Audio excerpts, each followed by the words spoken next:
order. If everyone would rise for the Pledge of Allegiance. I pledge allegiance to the flag of the United States of America, to the republic for which it stands, one nation, under God, indivisible, with liberty and justice for all.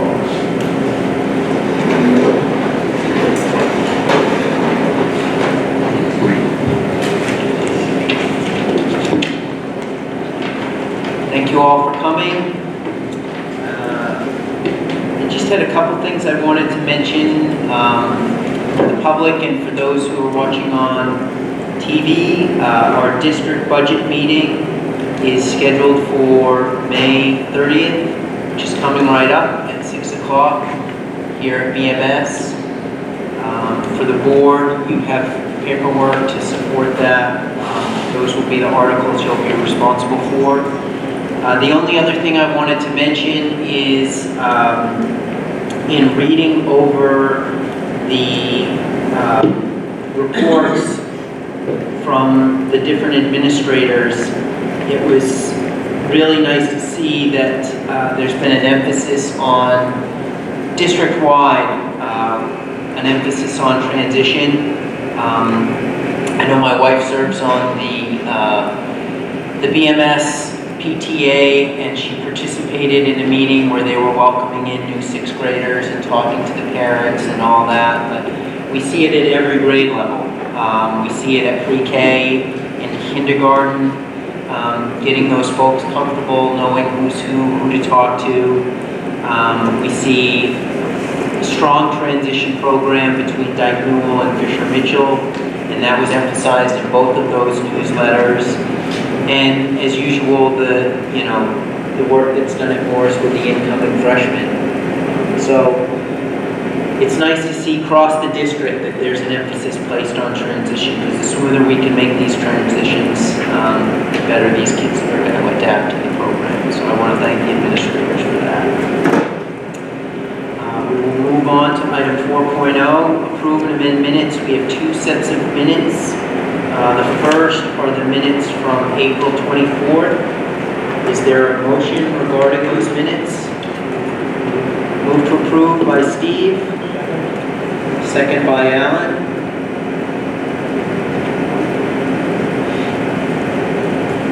Just take a second to look at those. I don't know if you had any changes, additions. Everybody looks good. All those in favor of the motion to approve, raise your hand. None opposed? It's passed. Thank you. Second set of minutes from May 8th. This was the public budget approval by the board, adoption by the board. Is there a motion regarding those minutes? Move approve. Move to approve by Bill. Second by Steve. Any further discussion? All those in favor of the motion to approve, raise your hand. That passes unanimously.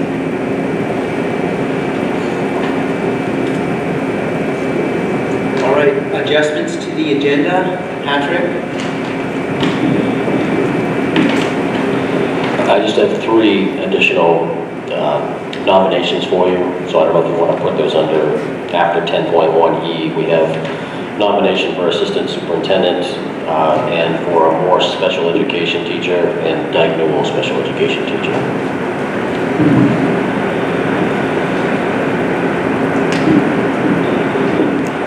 Okay, and I also wanted to add item 7.5, a report on the Segura exchange program.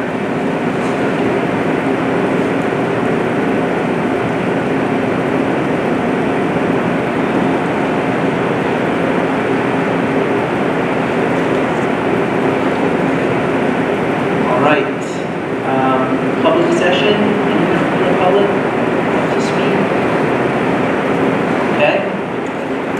Then we will move right into committee reports, and we'll begin with Judy on the efficiency-based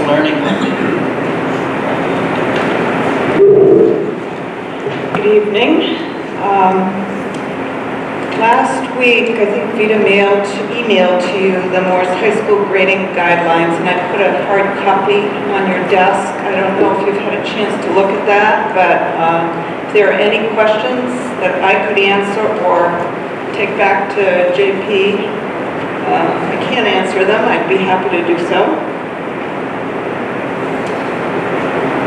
I just have one. You phase in over the course of 3 or 4 years, you phase in additional graduation requirements.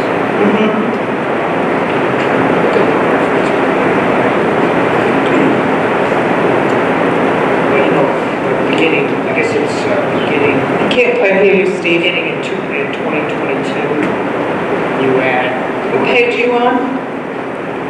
On page, well, actually on page 3. 3, okay, yeah. You're not talking about. Are you looking at the policy or are you looking at the grading procedure? Grading. Okay, so Steve's looking at the policy. Oh, you're looking at the policy. We actually adopted that last time. Last meeting, the policy we did. But I'm happy to answer. I mean, some of it's the same. And is the reason for the phase-in of those additional requirements is it to assist the student to transition, or are we trying to, in parallel, trying to bring the teachers and Both. administration along? Both. I think originally the idea was that schools had not had the time really to bring everybody's on board, you know, every single department, but at the same time, it eases the transition for students as well, because it's, you know, it's a brand new thing for both teachers and students, so I think there was pressure at the state level to phase it in. And I'll get on the same agenda.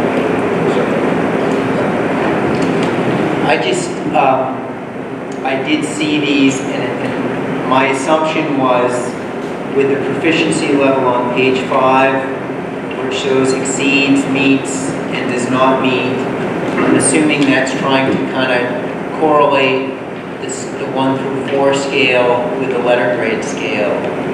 That's right. That's right. We're maintaining a dual system, Right. at least for a while. It's tricky.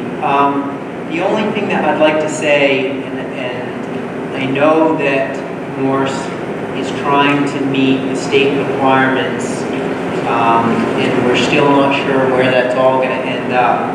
I think, in principle, I think these 5 concepts, the clear and effective communicator, self-directed and lifelong learner, and the things that follow, I think those are certainly good things to aspire to. They're characteristics that we want our students to have. And I appreciate the language that's been added to the policy, which we will talk about later, which we haven't voted on yet. We held off. No, we held off. Okay.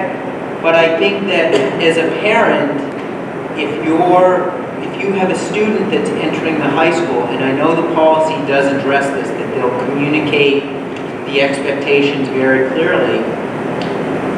But if you have a student and say your student is trying to achieve being a responsible and involved citizen who does these 4 things, participates in the community, accepts responsibility, demonstrates ethical behavior, understands and respects diversity, that's going to be really tricky from a parental standpoint, because to say that somebody understands and respects diversity, for example, and I just use that as an example, that's a bit of a judgment call.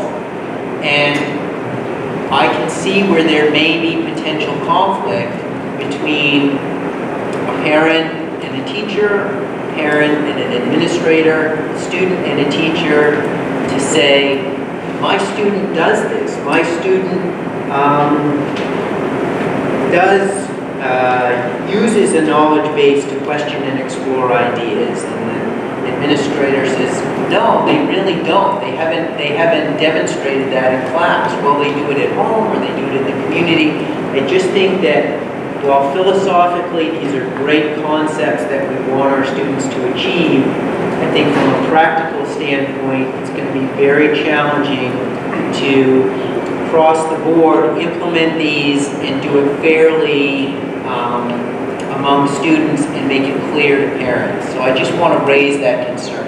I think as long as students have evidence, this is all going to siphon through the advisory program. I mean, it's not going to be graded as such. Right. So as long as students have evidence of, you know, each of these broad headings, I don't see it being a problem, but I can understand your concern. Okay.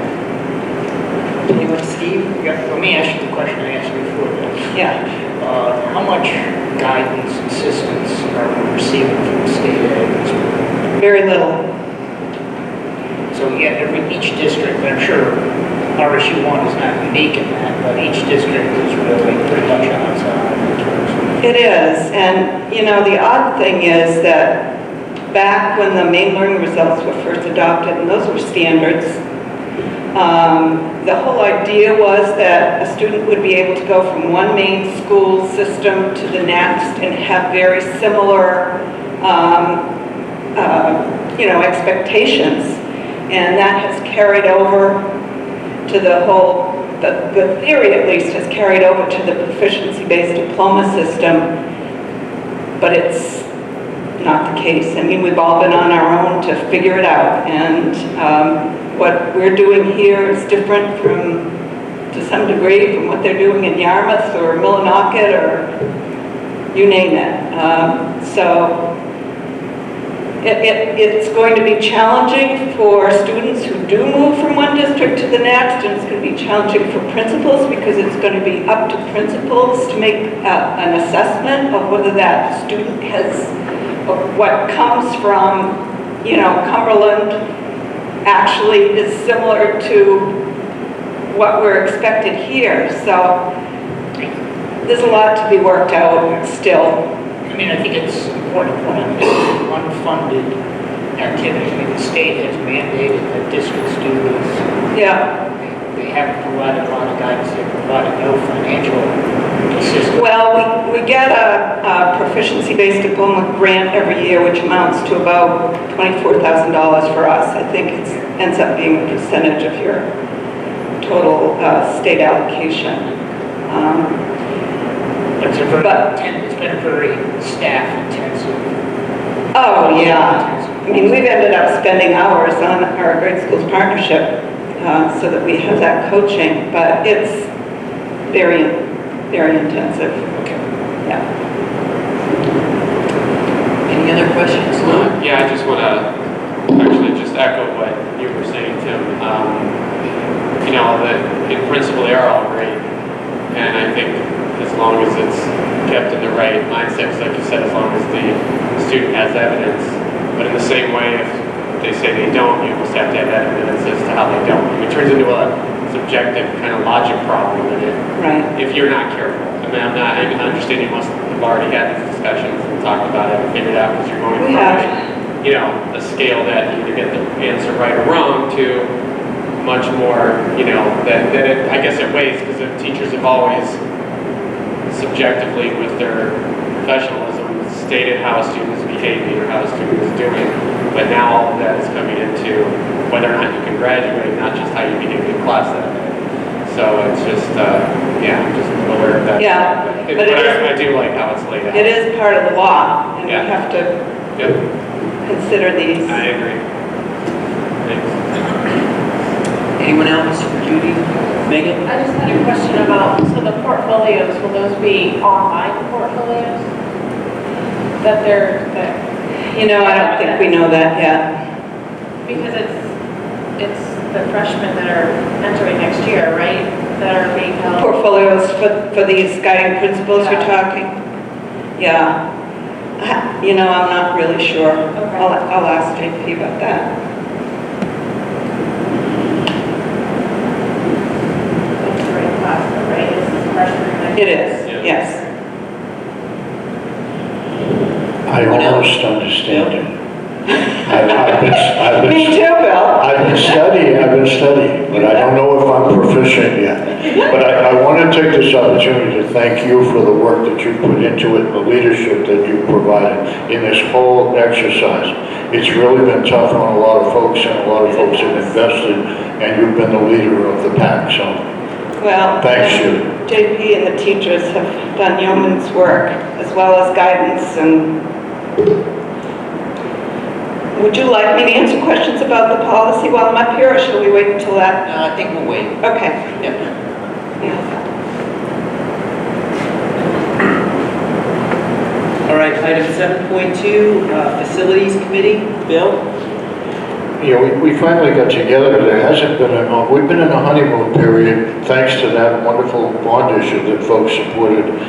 And we fixed up just about everything we needed to repair. So we got together and we reviewed this year in terms of our buildings and the progress that we've made with them. And Dave, our facilities director, was with us, talked about the submission as we were informed at the last meeting, the submission to the state for the possible construction of a couple of elementary schools. We got our entry form in, and it'll be years probably, but it's there, and that's been done, and gone up to Augusta. We reviewed once again the intricacies of the problem that has occurred with the floor tiles over at the new Woolwich School, and that's been settled. We're going to have to pay for it, but we're going to get it repaired, and we know what the problem is, so it can be remediated and we won't have a repeat problem. The only other thing I know about, I think we blew a tube out in the boiler in Pittsburgh that's going to need to be replaced. But the regular summer program, the painting and the cleaning and so forth is going to proceed as usual. And all's well. If anybody has any questions about our buildings, I'll give it a shot. If I don't know, we'll ask Dave. Any questions for Bill? Okay, thank you. Morris High School building project update. Patrick, you want this one? We officially got word that we're approved for the site by the state. They sent an official letter last week. So the site piece is out of the way until we start the construction on the site, and those costs will obviously be monitored closely. But the wind farm site has been approved by the State Board of Education. We continue to meet weekly with the Department of Education as well as with our local building committee, and really the focus is on the design of the building, the interior and the exterior of the building, as well as trying to prioritize with our building committee what the local pieces will be. That would be the responsibility of our communities. And so, you know, that's never easy to try to prioritize with a group of 10 or 20 people what's most important to have in a new school that only comes around once in a lifetime. So it's been a good discussion.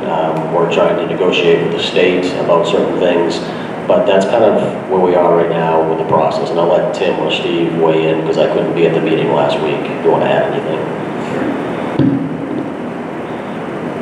So at the last meeting, and probably for the past 3 meetings, we've been discussing, we began with a list of maybe 24 items that we were considering funding locally that the state wouldn't cover.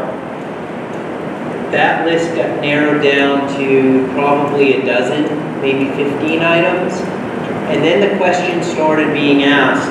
The architect had given us a wide range of what those items would cost. And we said, we really need to know specifically what the price is of each of these items so that we can narrow this list down.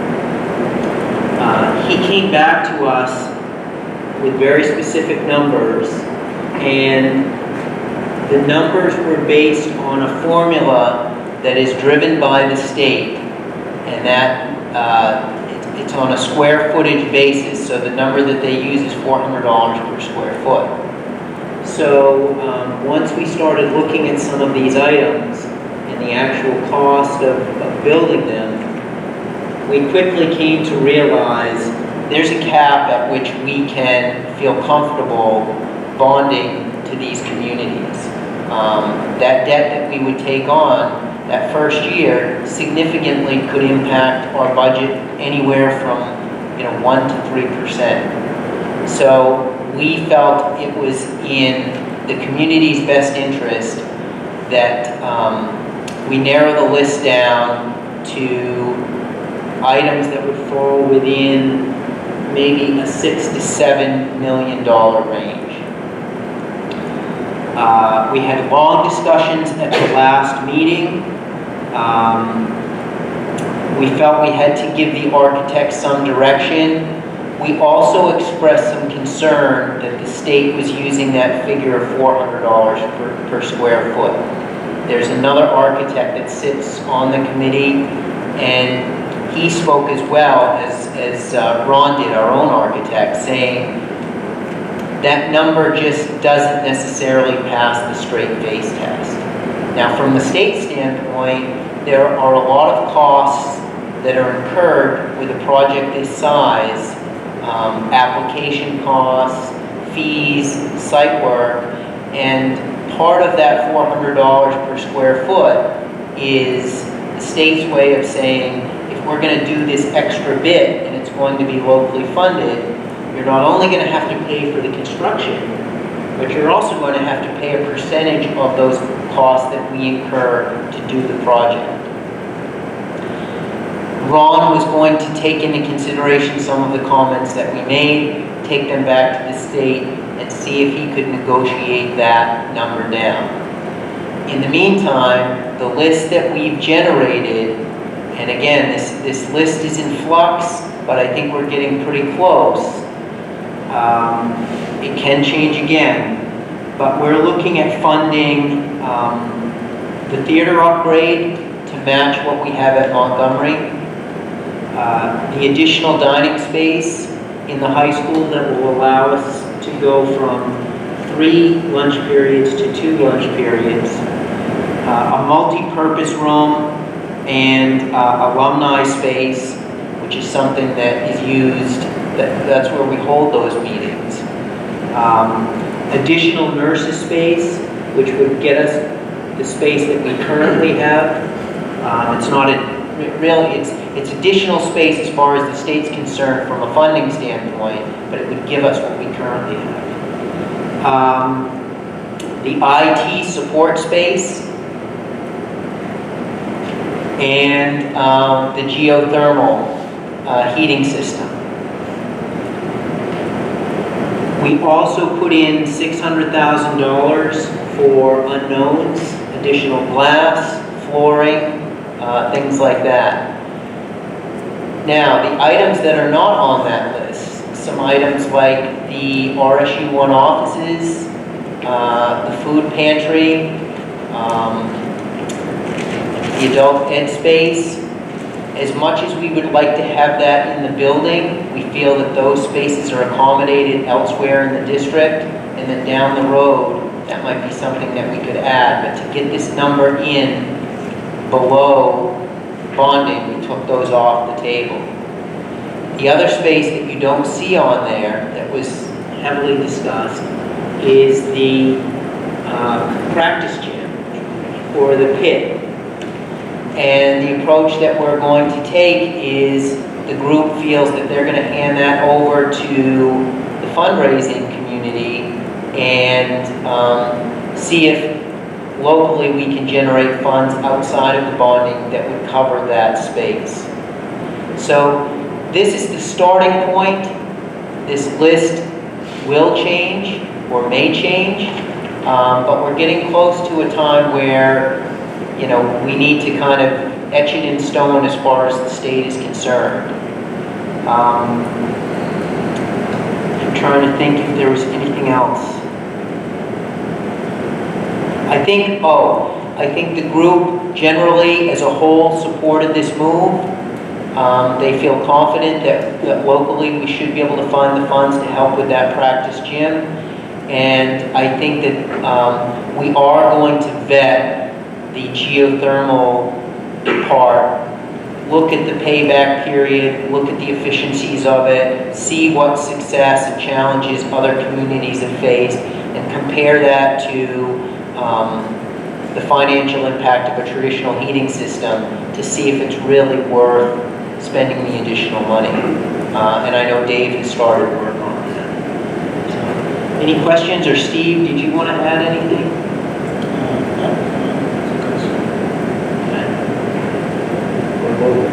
Yeah, we're moving. Does the geothermal, is that heat and cool? It does. Yeah, And so if you went traditional, that would just be heat. just be heating. So that's a plus if it makes sense.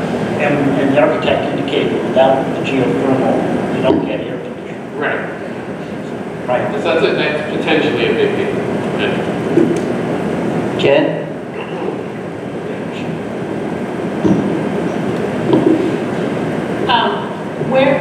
What happens when we put the fundraising out for the pit? Because I remember that was one of the things besides the theater that the students really felt connected to at their current school.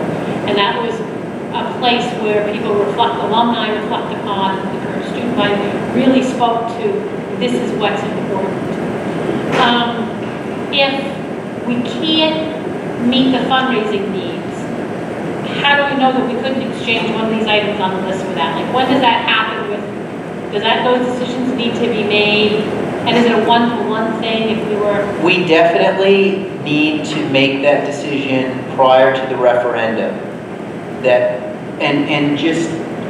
This is the piece I left out. So the total bond that we're talking about is $5.8 million for those items. And that includes the $600,000 for additionals. So we really need to lock this list down by the time we go to referendum. Because when we go to the public and they're voting on money, we want to make sure that there's a list of items that are associated with that.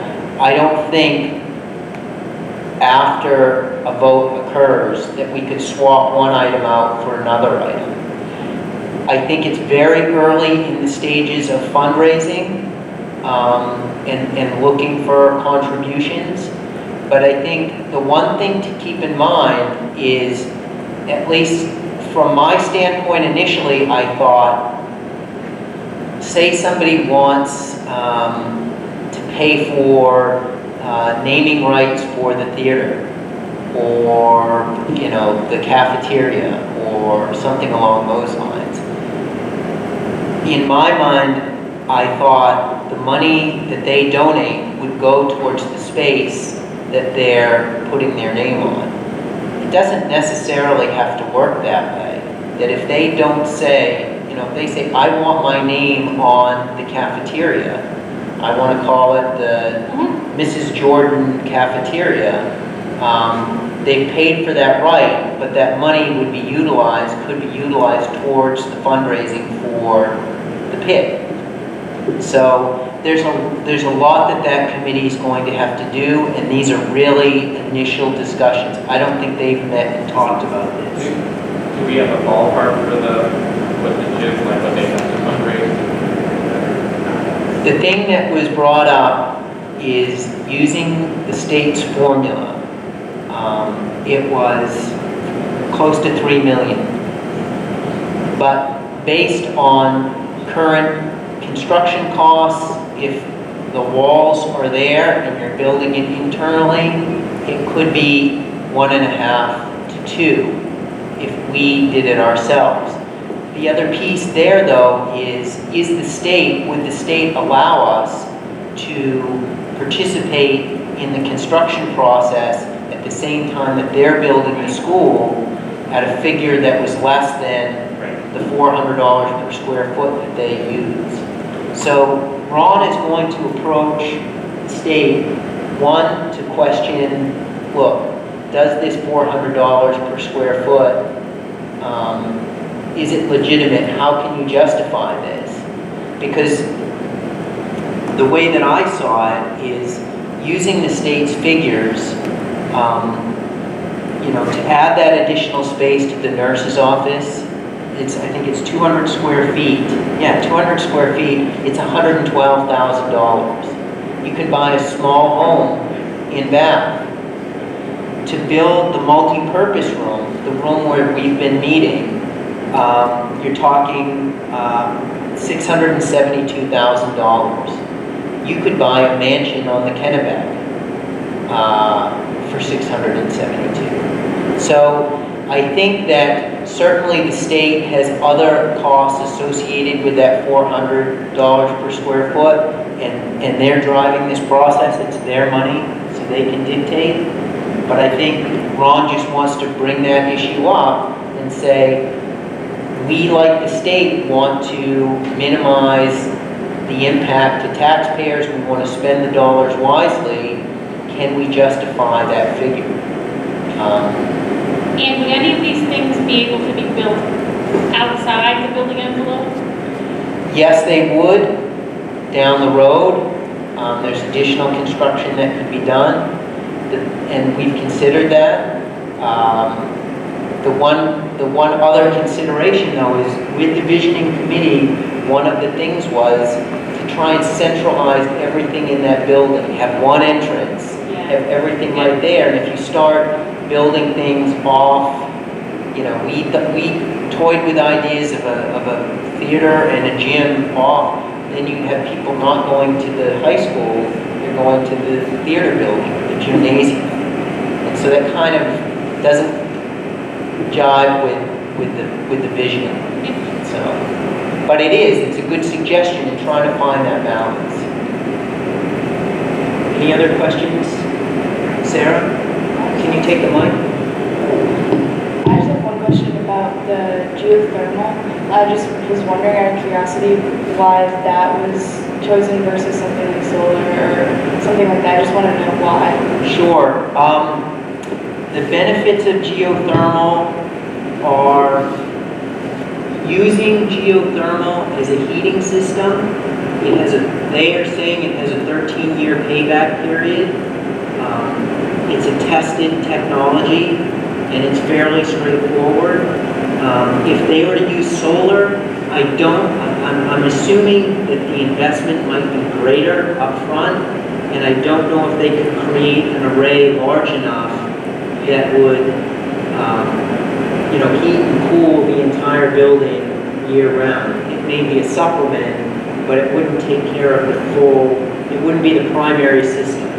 Whereas geothermal, based on the technology that's out there that I've been told, and we need to do our homework, will take care of the entire building. Yep, thank you. Anyone else? Okay.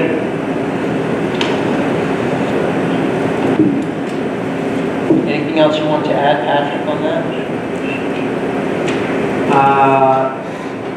7.4, Communications Committee. Lou?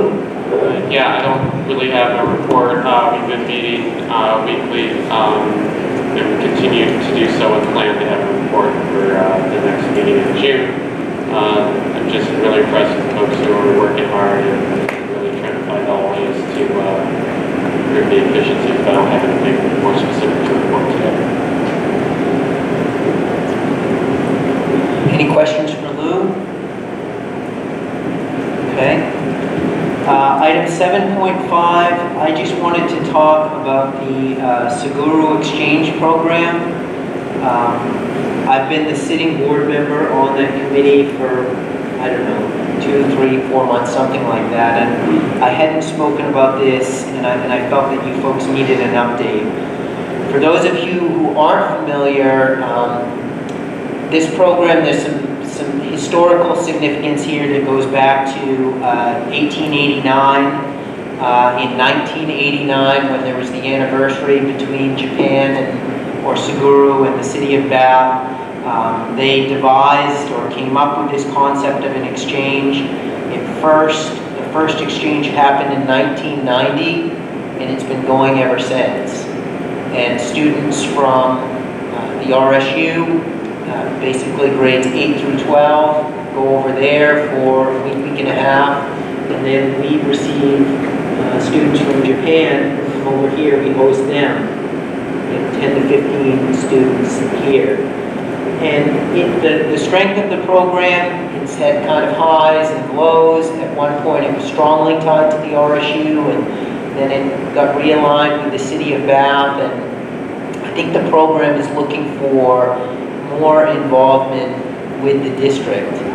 And one of the things that we need to do is, one, we need to try and find ways to integrate that program or make students aware of it through weekly newsletters during the year, orientation, perhaps have students who have participated speak to other students, so that it's sort of on the forefront, so that students are thinking about it in the way they think about the Washington trip in Woolwich, or the Freedom Trail in the RSU. Where they stand right now, just to let you folks know,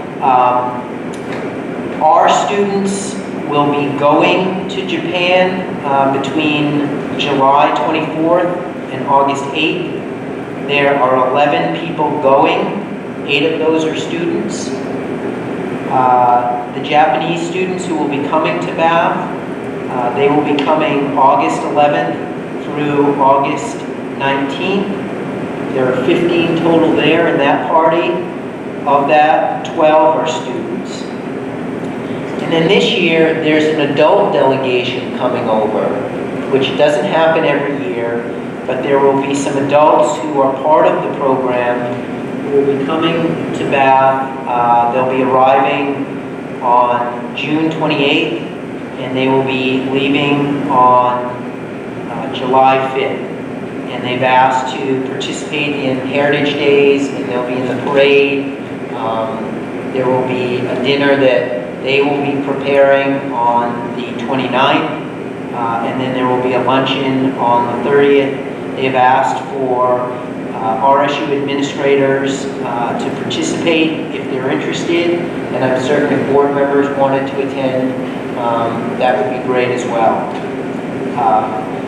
For the students that are arriving from Japan, we are still looking for a couple of hosts to host students. I can get you the contact person, the president or the director's name if you knew of folks who were interested in hosting. The other thing that they're looking for from the district, if we could provide it, is we give the students who arrive from Japan a welcome bag. And if we could, the board or the district would be willing to donate 15 items for those 15 people, whether it was an RSU item, a Morse item, or a BMS item, some small token that represented the school. That would be great if we could do that, and if I could represent that to the committee. So, I don't know if you have any questions, but I just wanted to give you an update on what's been going on with that group. All right. We'll turn this over to Patrick for superintendent's report. Just a few items. I wanted to mention that we had a student, Tanager Karchins, is a Morse High School student, but also a member at VRCTC. And I don't know if you saw last week, I think it was in the Times Record, that he was honored by the Maine Association of Career and Technical Education as Student of the Year, and also received a $1,000 scholarship. And he's a student in our engineering and architectural design program. So congratulations to him.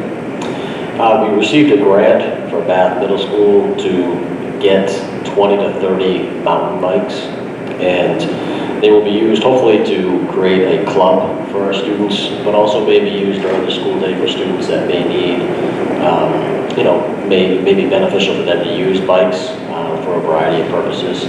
So we're excited to look into that a little bit further about when we can use them, how we can use them to benefit our students. I wanted to mention we had 2 teachers in our system, Carla Harkins, who's at Phippsburg Elementary School, and Monica Wright here at Bath Middle School, who were nominated for Saginaw County Teacher of the Year this year.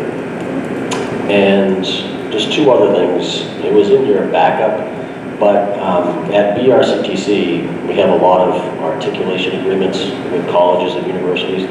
And this year we had 41% of our student body that are in programs at the Technical Center receive early college credit because of their coursework. And then lastly, we're still in the planning stages. I think we have a third meeting this week about the regional special education program that will be at Wiscasset. And that's coming along. Right now it looks as though it would be available for students in grades 8 through 12. And so we've identified some students that might be a good fit for, and we would have, right now, we would have the most students in that program just because we're the biggest system sending students to that program. So we believe that the school system that's kind of in charge of this has advertisements out there for teaching positions and support staff to hopefully get this program up and running at the beginning of next year. Okay, thank you. Any questions for Patrick? Just one, Steve, Patrick, the program will be located in Wisconsin.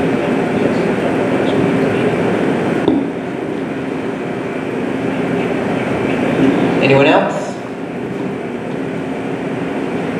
All right, Deborah, financial report. Good evening, folks. Tonight we're looking at the April financial report.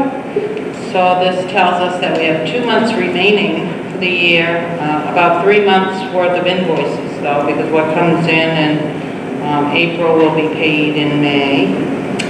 We have spent $20 million, 72.79%, and we've received $23 million for 81.9%. We have asked the administration to purchase materials that are necessary to finish out the year and only those materials. So we're keeping a close eye, once again, on our special ed tuition and main care seat spending.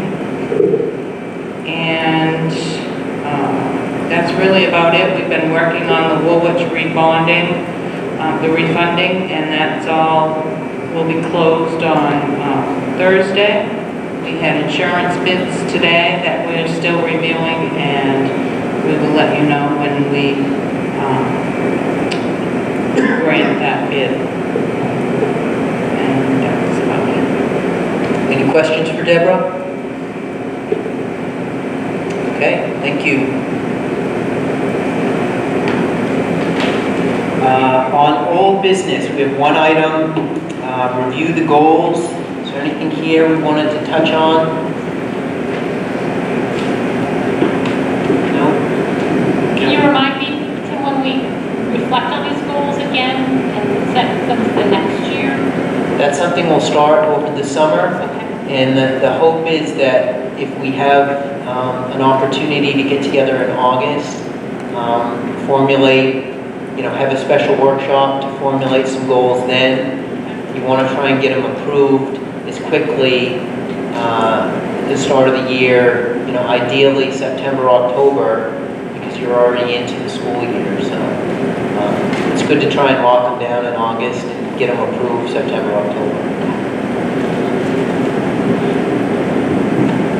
And just looking at those goals, 3C, which is about RTI, response intervention at the K-5 level. I was planning to have a couple of our elementary principals come in the June meeting just to give you a kind of a quick report on the work that they've been doing.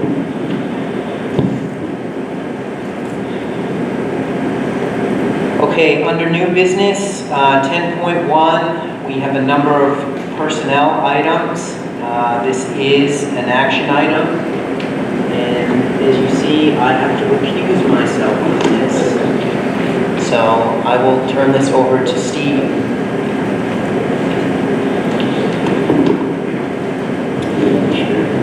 Well, so we have, we can take them individually or take them as a group. I think typically we take them as a group.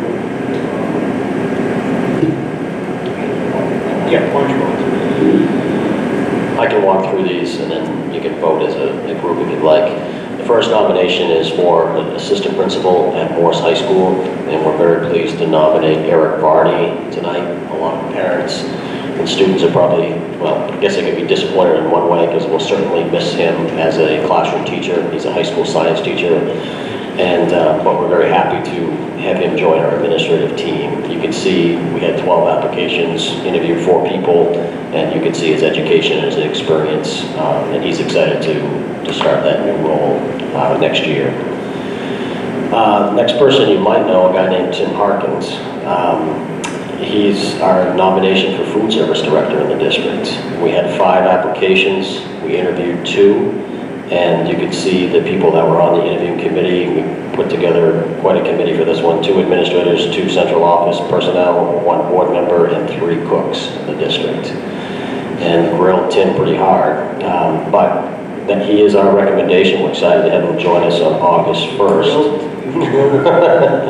Anyway, and he will start August 1st, which means that he will have to, June would be his last board meeting because we don't meet in July typically, because he cannot be a board member and an employee of the district. So we're fortunate to employ him as a district, but I know the board will join me in saying that we certainly will miss him a lot as a board member and the board chair for my 6 years here. I'm not sure how many years he's been chair, but I appreciate all that you've done. I know we have to take this as a group, so I have to keep moving, but feel free to say nice things after the fact. Next nomination we have is Shane Hutchins, and Shane is currently a teacher in our life skills program at Woolwich, but he came here from Brunswick as an adaptive physical education teacher, and he was interested in, I guess, transferring over. He went through the interview process. You can see we had 16 applicants, and we interviewed 4 people, and Shane is our nomination for a new PE teacher at Woolwich. Next, we have Colby Gale, and Colby she joined us midway through the year this year as an ed tech in special education at Dyke Newell, and she's done a great job for us, and Justin and Jen are nominating her to go from ed tech to classroom teacher next year, and she is a graduate of Bates College and she's been working in Boston, but she's going back to school to get her master's in special education. Next we have Stephen Shea. Just find him here. I got it, sorry, yeah. Grade 6 teacher at Woolwich. We had 8 applications. We interviewed 3 people, and the nomination is Stephen Shea. He's been at Chewonki for a year. Prior to that, he was a 10-year teacher in the Brunswick School Department. So we, again, nominate Stephen for that position. And then the 3 ones that you don't have on your agenda. The first one is the nomination for assistant superintendent, and that is Katie Joseph. We had 23 applications. We interviewed 6 people. We had 3 administrators, 2 teachers, 1 board member. Katie was the unanimous choice of the committee, and she's a director of curriculum and assistant superintendent in Gardner for the last 4 years. Prior to that, she was a middle school principal in Boston, as well as a dean of administration at that same school. And then the next one we have is Morse High School. The nomination for special education teacher, and the nomination is for Stacy Chabuk, and Stacy is a special education teacher currently in SAD 75. And then the last nomination we have is for Larissa Costello, special ed teacher at Dyke Newell. And we had 6 applicants. We interviewed 2 for that position, and she's recently been at Spurwink. So those are our nominations this evening. Do you have any questions or comments? Any questions for Patrick? I just have one. What positions are left to fill? How is the general recruiting going? Our principals and directors have been very pleased with the quality of applicants that have applied for our positions. We have a couple elementary positions that we're interviewing for right now. We have one at the high school. We don't have, and then we have some special ed support staff, but, yeah. We're in good shape. Yeah, I think we are, especially this time of year. In We're terms filling of some, timing. yeah, we're filling some really key positions right now with some very quality applicants. And I think I know we're beating out some other area school districts that are, wanting to interview these same candidates. Is there any questions for Patrick on the nomination? I guess this is where we're supposed to say nice things. Ken, we appreciate, certainly I appreciated his steady hand as chair. And I think Patrick's point, it's kind of a bittersweet void.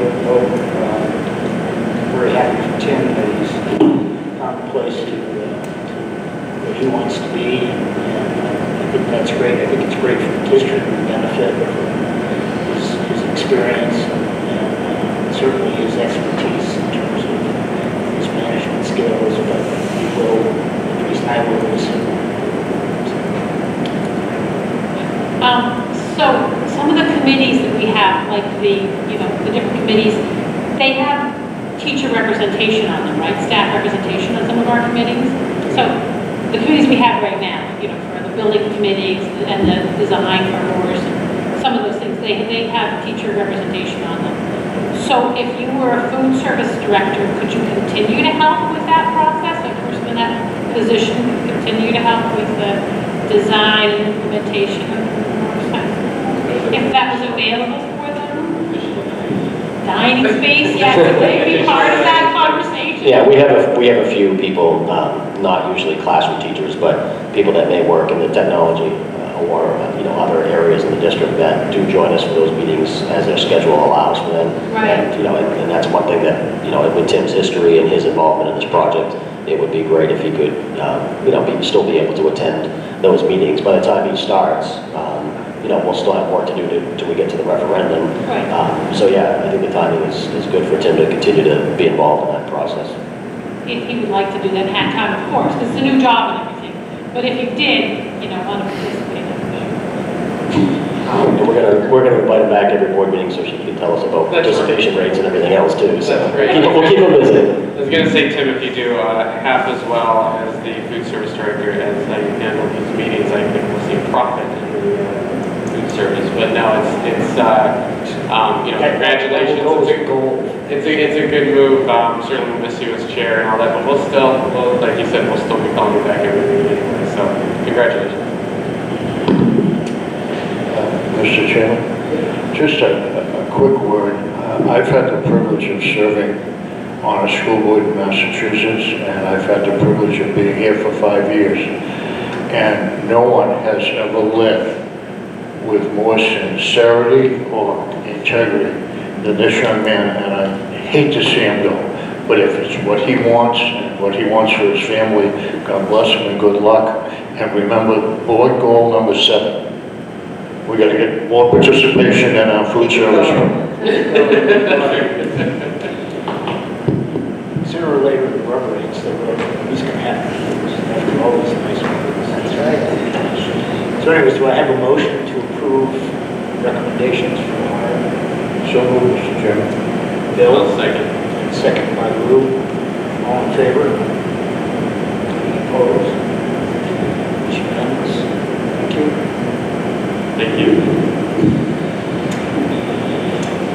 All right, we will move on to out-of-state field trip requests.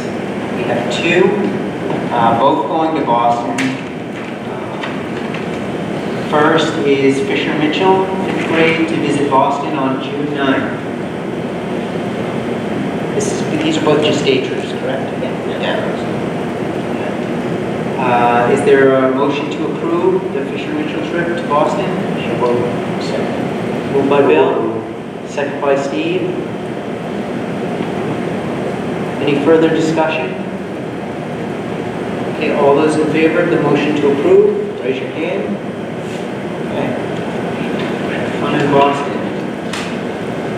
And right behind them, the following week will be Woolwich Central School, 5th grade, to visit Boston. A little bit different trip there. Is there a motion regarding this field trip? So, Move to approve by Jen. Second by Alan. Any further discussion? I found one thing that was remarkable when I looked at this. 47 students in the 5th grade at Woolwich. Is that true? A lot of kids over there. Okay, all those in favor of the motion to approve, raise your hand. Okay, that passes.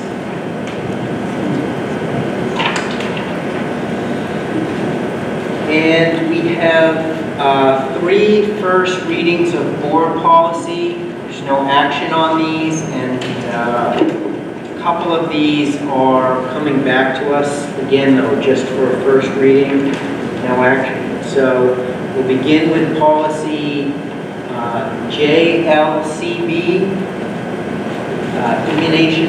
immunization requirements for students entering RSU1 schools.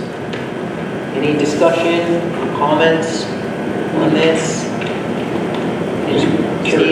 Just curious, Patrick, has this been an issue for this district? The resistance or hesitation on the part of parents to...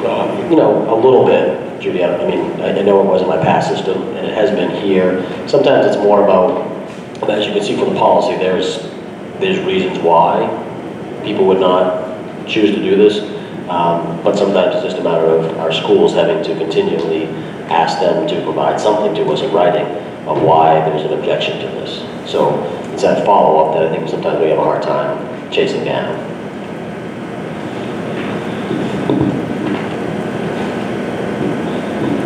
Any other questions or comments on this policy? All right, be prepared to vote on this at the next meeting. Item 10.3B, which is policy IKF. This is class of 2017 and 2020 to 2020 graduation requirements. Any discussions, comments on this one? This one's pretty straightforward.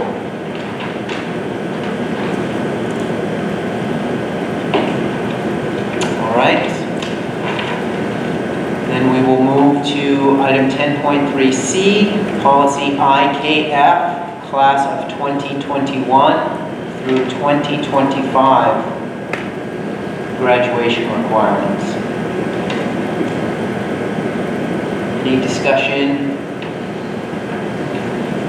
comments on this one? I want to thank the policy committee for going back after we had looked at that, making sure that they emphasize that there will be clear and effective communication to parents about what these policies or graduation requirements are as we move in through the years, because I think that's going to be really important to refer back to as time moves on. All right, so be prepared to vote on this one at the next meeting. Public comment? Hearing none. Item 12.0, 12.1, our district budget meeting, as I mentioned earlier, that is scheduled for Tuesday, May 30th, right here at BMS at 6 o'clock. And you received in paper form the articles that you'll be responsible for. If you have any questions, I'm sure that Patrick or Deborah will help you out with that leading up to the meeting. Everyone good with that date? Anyone not going to be present? Do we have a moderator? We do, okay. Item 12.2, our next board meeting is scheduled for Monday, June 26th. Please add that to your calendar. And with that, is there a motion to adjourn? So moved. Moved by Alan, second by Steve. Any further discussion? All those in favor, raise your hand. Okay, this meeting is adjourned. Thank you.